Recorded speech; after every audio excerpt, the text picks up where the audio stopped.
सहनाववतु सहनौ भुनक्तु सह वीर्यं करवावहै तेजस्विनावधीतमस्तु मा विद्विषावहै। ओम शांति शांति शांति।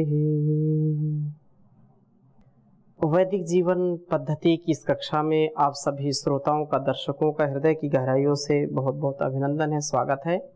वेदो अखिलो धर्म मूलम, वेद सब सत्य विद्याओं का पुस्तक है। वेद का पढ़ना, पढ़ाना, सुनना, सुनाना तथा अपने आचरण मिलाना हम सभी आर्यों का, श्रेष्ठ जनों का परम कर्तव्य है। हम इसको आत्मसात करें और हम सबका यह परम सौभाग्य है कि हम ऐसी कल्याणी वेदवाणी का स्वाध्याय कर रहे हैं जो बहुत ही दुर्लभ है आज के भागा दौड़ी के परिवेश में। और जहां स्वाध्याय की परंपरा लुप्त प्राय हो गई है, ऐसा लगता है कि अब आध्यात्मिक जगत की ओर बहुत कम लोगों का रुख होता है। परंतु यदि हम अध्यात्म की ओर अपना ध्यान नहीं आकर्षित करेंगे, यदि हम अपने इस भौतिक जीवन में, इस भौतिकता की दौड़ में यदि अध्यात्म को भूल जाएंगे, अध्यात्म को मूल में नहीं रखेंगे, तो निसंदेह यह जीवन बड़ा कष्टकारी हो जाएगा, दुखदायी हो जाएगा, अकल्याणकारी हो जाएगा, निरर्थक हो जाएगा। परंतु यदि हम सुन रहे हैं नित्य प्रति इन वेदवाणी को, सुनना, सुनाना, पढ़ना, पढ़ाना दोनों बातें हैं। यदि पढ़ लें तो बहुत अच्छी बात है। हर घर में वेदों का स्वाध्याय होना परम आवश्यक है। यदि वेदों का स्वाध्याय नहीं करते तो कम से कम वैदिक चैनल देख करके वेदों का जो उपदेश हो रहा है उसको सुने, उसको लिखें। और मेरे से अनेक लोग मिलते हैं तो वो कहते हैं कि हम निरंतरता से वैदिक जीवन पद्धति देखते हैं। वैदिक जीवन पद्धति में जो वेद मंत्र आप लिखते हैं उसको हम भी लिखते हैं। तो ये बहुत सुखद है, बहुत यह प्रेरणादायक कार्य है, क्योंकि परम पूज्य श्री स्वामी जी महाराज, आचार्य श्री जी महाराज का जो पावन उद्देश्य है कि ऋषि परंपरा की प्रतिष्ठा पुनः भारत देश में हो और यहाँ का घर घर, बच्चा बच्चा जो वैदिक परंपरा को जानने वाला हो, वेद के उद्घोष को सारी दुनिया में फैलाने वाला हो। क्योंकि वेदों के ही रास्ते पर चल कर के यह संसार, यह जीवन श्रेष्ठतम होगा और कोई दूसरा उपाय नहीं है। अन्य जो भी उपाय हैं वे अपरिपक्व हैं, वे अधूरे उपाय हैं। वे उपाय कभी भी पूर्ण शांति को, पूर्ण सार्वभौमिकता को प्राप्त नहीं कर सकते हैं। यहाँ जो वेदों का ज्ञान है वो सारे संसार के लिए है, सारे संसार का उपकार करना यह वेदों का उपदेश है। और इस प्रकार से हम निरंतरता के साथ वेदों का स्वाध्याय कर रहे हैं, तो यह हमारे लिए अत्यंत महनीय बात है, श्लाघनीय, हम सबका यह परम सौभाग्य है। आइए छठे मंडल के 16वें सूक्त के 38वें मंत्र को आपके समक्ष में रखता हूँ। और बहुत सुंदर वेद मंत्र है। आज के संसार की इस आपाधापी के वातावरण में, इस बहुत ज़्यादा जो गतिमान संसार है, बहुत गति के साथ, बहुत तीव्रता के साथ आगे बढ़ रहा है, जहाँ अपने लिए, अपनों के लिए समय बचता ही नहीं है। और फिर व्यक्ति अशांत हो जाता है, निराश हो जाता है, हताश हो जाता है, आलस्य प्रमाद में रह करके। जब व्यक्ति जीवन जिएगा तो उसमें अनेक प्रकार के विकार उत्पन्न होते हैं। हम सादा जीवन, उच्च विचार जरूर रखें, लेकिन उसके साथ साथ हमारी जो कामना है कि हम प्रभु के साथ एकात्म होकर के, एकरस होकर के जब जीवन को जिएंगे तो श्रेष्ठतम जीवन बन जाएगा। लेकिन उसके लिए भी हमको एकाग्र होकर के उपासना से ही हमको शांति मिल सकती है। तो उपासना हमारी अशांति का नाश कर देता। उपासना हमारे दुखों को नष्ट करने वाला है, इसलिए उपासना की बात कही है और शांति की प्राप्ति की बात कही है। वेद मंत्र लिखता हूं, फिर चर्चा करता हूं। ओम उपच्छायामिव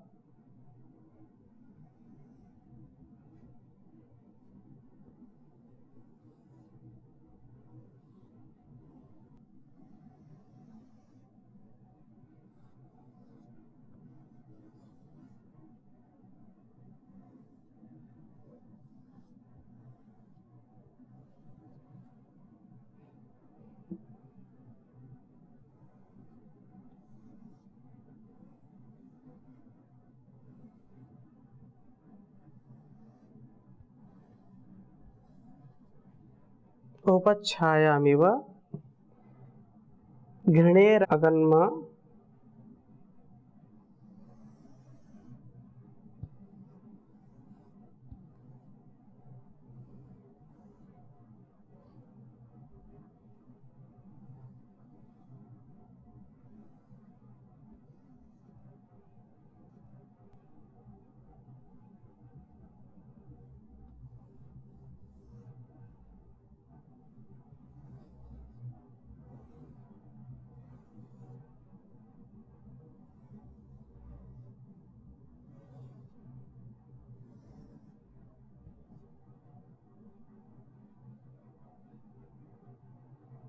घृणेरगन्म शर्मते वयम्।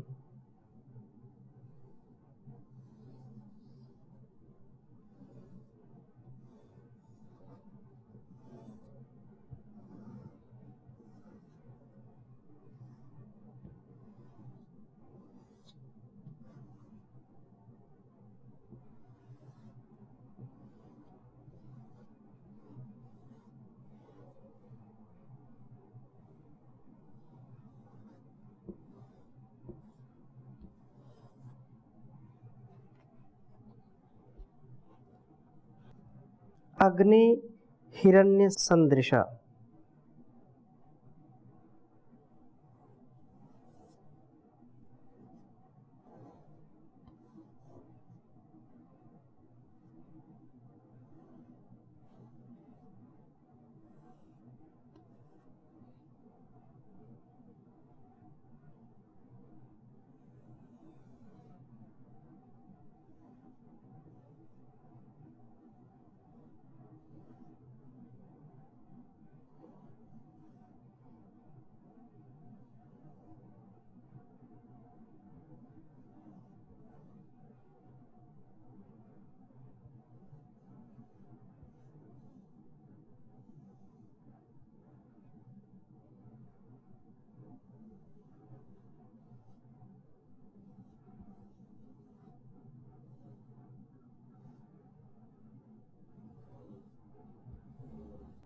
ऋग्वेद के छठे मंडल के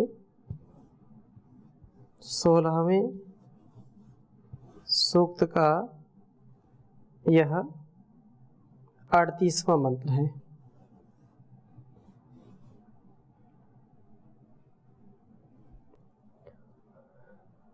ओम उपच्छायामिव घृणेरगन्म शर्मते वयम् अग्ने हिरण्यसदृशा। ओम उपाच्छायामिव घृणेरगन्म शर्मते वयम् अग्ने हिरण्यसदृशा। हे अग्नि, हे प्रकाश करने हारे प्रकाश स्वरूप परमात्मा, सब बुराइयों को दग्ध करने वाले प्रभु, आप सारी बुराइयों को नष्ट करने वाले हैं दाता। प्रभु की प्रेरणा पाकर के हम बुराइयों से बच पाते हैं और इन बुराइयों से बच कर के हम निष्कलंक, निष्कंटक और निरहंकार, निर्द्वंद होकर के जीवन को बहुत सुंदर ढंग से जीते हैं। और इस प्रकार से जब हमारा स्वयं का स्वभाव बदल जाता है, हम बुराइयों से बच करके सच्चाई के साथ, अच्छाई के साथ जीवन को जीते हैं, वेद धर्म के पालन में अपने को लगा करके रखते हैं, तो कभी भी अपने और इस संसार के अशुभों का जो अकल्याणकारी विचार हैं उनका कभी हम आदर नहीं करते, अपितु सदा सर्वदा श्रेष्ठ मार्ग पर चलने का प्रयत्न करते हैं। तो यहाँ यही प्रार्थना की है कि हम श्रेष्ठ मार्ग पर चलें। अग्ने न सुपाथाराय, और यहाँ कहा है कि हे अग्ने, सब बुराइयों को दग्ध करने वाले प्रभो, वयम, हम हिरण्य सदृशः, जो हित रमणीय तेज वाले अथवा हिरण्य जो स्वर्ण की तरह रोचमान दीप्ति वाले तेज वाले दृढ़े दीप्त से आपके दीप्तते आपके शर्म शरण को उपअगन्म समीपता से इस प्रकार प्राप्त हो, जैसे कि गर्मी से पीड़ित मनुष्य छाया को प्राप्त हो जाता है। कितनी सुंदर बात कही है। हम आपकी कृपा दृष्टि को ऐसे प्राप्त हो जाएं जैसे कोई बहुत आतप से, बहुत धूप से, गर्मी से सताया हुआ व्यक्ति और घने छाया के निकट पहुंच करके शीतलता को अनुभव करता है। जो अत्यंत गर्मी से पीड़ित था, धूप से, प्यास से, भूख से, जैसा भी था वो तड़फ रहा था, लेकिन जैसे ही घने वृक्ष की छांव में आया तो उसका मन शांत हो गया, शरीर भी प्रफुल्लित हो गया, शरीर सुख उसको मिला। तो छाया को प्राप्त होते हैं, जैसे गर्मी से पीड़ित मनुष्य छाया को प्राप्त होते हैं। प्रभु की उपासना हमारे लिए इसी प्रकार शांति को देने वाली हो, जैसे कि गर्मी से पीड़ित पुरुष को वृक्ष की छाया शांति को देती है। उपासना का सर्व महान लाभ यह व्याकुलता का न होना ही है। अर्थात जब व्यक्ति उपासना करेगा, व्यक्ति का मन वासना में नहीं जाएगा, वह अनासक्त भाव से जीवन को जीने वाला हो, आसक्ति में नहीं, अनासक्ति में प्रवृत्ति हो, अनासक्त भाव से कि सारे संसार का जो व्यवहार है, जो सेवा है, जो सत्कार है, उसका भी हमको परिष्कार करना है, उसको भी आत्मसात करके जीवन और जगत का कल्याण करना है। परंतु ना लिप्यते नरे, इस लोक में लिप्त नहीं होना, इस लोक के भोग में कभी संलिप्त होकर के दुख नहीं प्राप्त करना।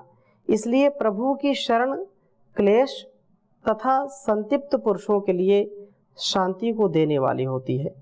प्रभु की जैसी दृष्टि पड़ती है, हम वैसे ही बन जाते हैं।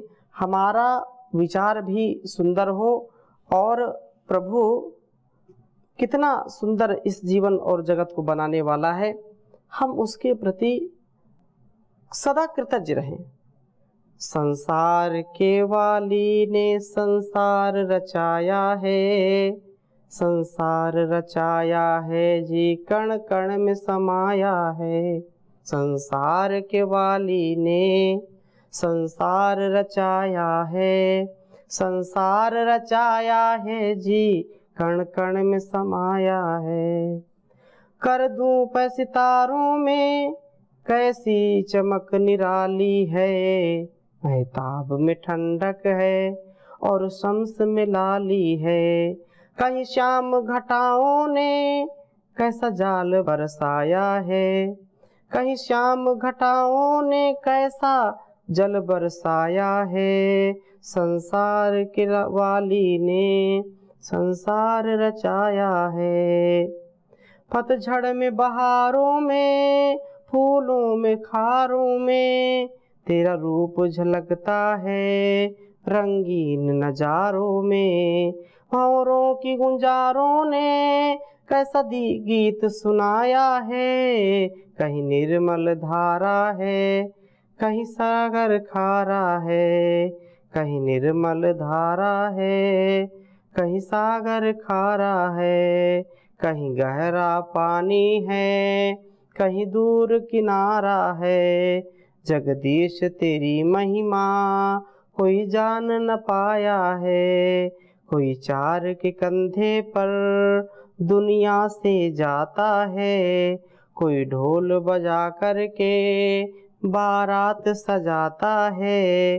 बेमोल ये सृष्टि का कैसा चक्र चलाया है, संसार के वाली ने संसार रचाया है। तो उस परमात्मा की ये रचना है और बहुत ही सुंदर रचना है। सृष्टि रचाने वाले कितना महान है तू, दाता दया के सागर प्राणों का प्राण है तू।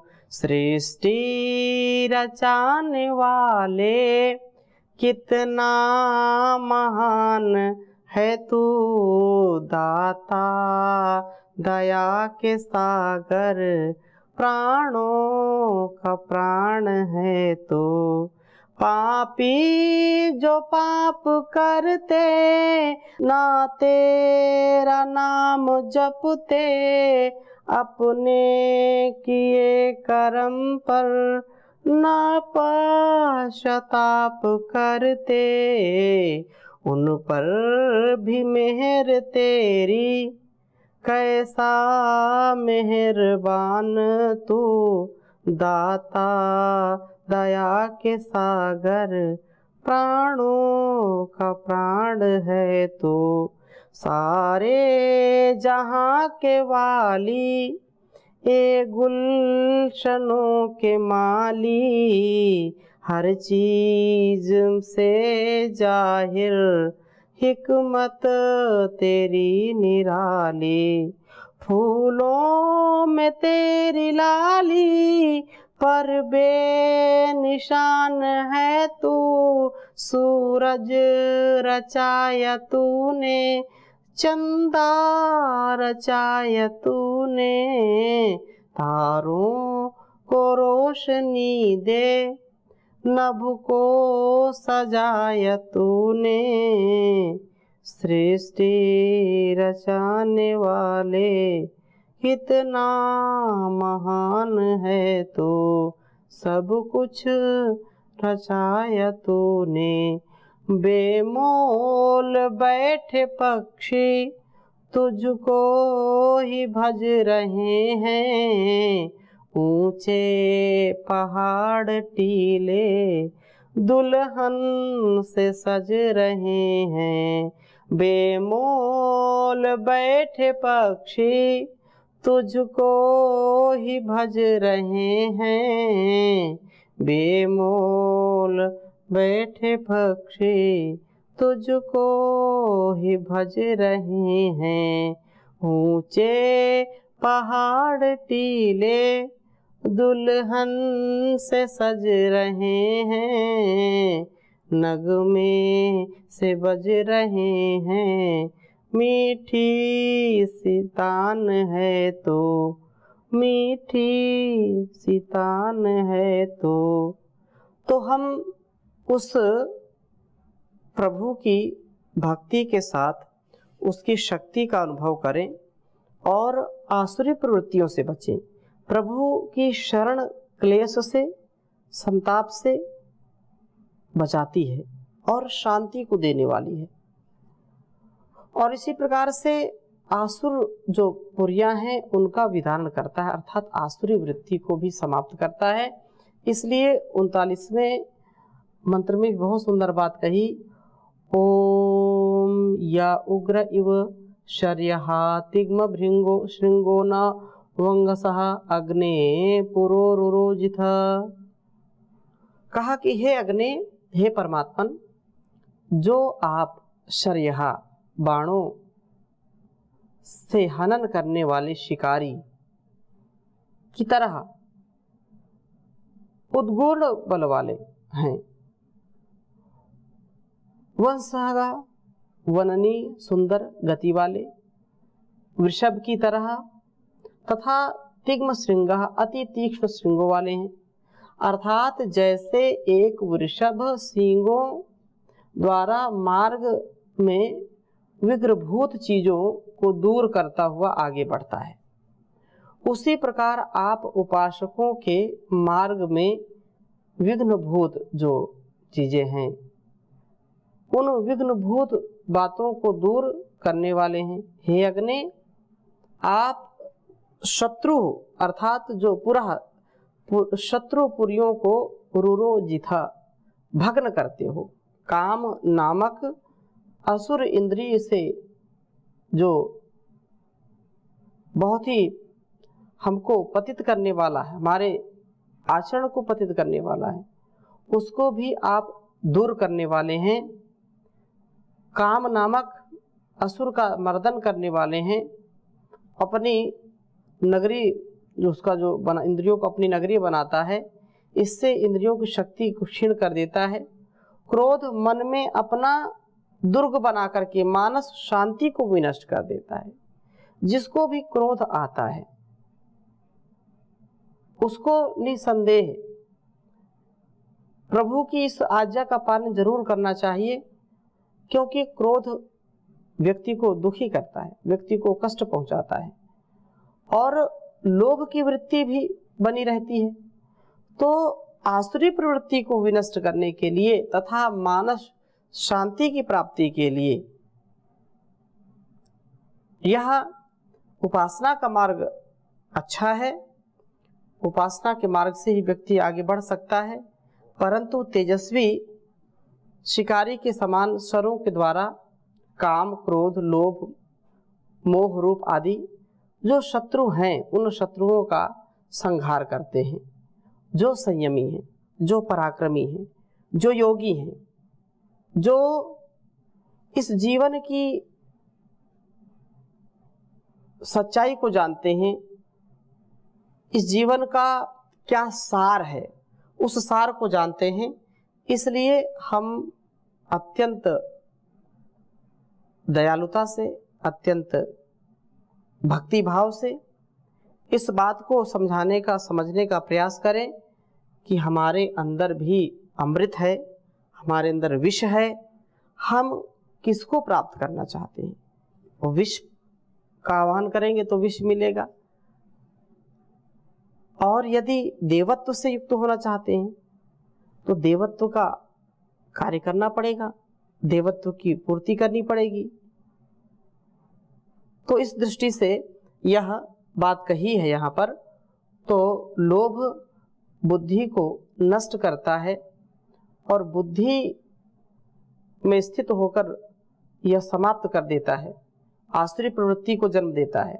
प्रभु तेजस्वी शिकारी के समान इन काम क्रोध लोभ मोह ईर्षा द्वेष आदि दुर्गुणों को नष्ट कर देते हैं और सुंदर गति वाले वृषभ के समान प्रभु इन सब मार्ग विघ्नों को दूर करते हैं, आसुर पुरियों का विदारण करते हैं। तो आज यहीं पर विराम देते हैं, शेष चर्चा अगली कक्षा में करेंगे। ओम शांति शांति शांति।